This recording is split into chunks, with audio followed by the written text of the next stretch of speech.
Hi friends, స్వామివారి దేవాలయంలో ప్రధాన ద్వారానికి ఎదురుగా ఉన్న గొల్ల మండపం ఒక చారిత్రాత్మక నిర్మాణం. ప్రధాన ద్వారానికి ఎదురుగా విశాలమైన ప్రాంగణంలో సరిగ్గా ద్వారానికి ఎదురుగా సన్నగా ఎత్తుగా ఒక మండపం ఉంది కదండి. ఎందుకు దాన్ని నిర్మించారని ఎవ్వరికీ తెలియదు. ఆ మండపాన్ని గొల్ల మండపం అంటారు. అక్కడ వైష్ణవ స్వాములు పనిచేసేవారు. ఒకరోజు ఒక గోపవనిత మజ్జిగ ఇచ్చేదంట, మిగిలిన వారందరికీ మాత్రం అమ్మేదంట. అయితే వాళ్ళంతా అడిగేవాళ్ళు, వీరికి మాత్రమే ఉచితంగా ఇస్తావు, మాకెందుకు అమ్ముతావు అని అడిగితే, ఎండలో స్వామివారి సేవ చేసుకుంటున్న వారికి ఇస్తే నేను చల్లగా ఉంటాను, పుణ్యం వస్తుందని స్వామివారిని చేరుకుంటానని చెప్పింది.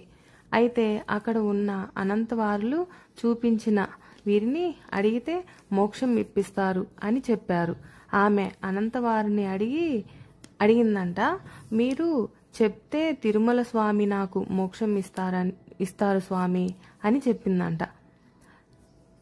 అందుకే అక్కడ ఆమె గొల్ల వంశానికి చెందిన ఆమె కాబట్టి గొల్ల మండపం అని పేరు వచ్చింది. ప్రతి ఒక్కరు చూసే ఉంటారండి తిరుమలలో స్టార్టింగ్ గొల్ల మండపం. ఈ వీడియో నచ్చినట్లయితే లైక్ చేయండి.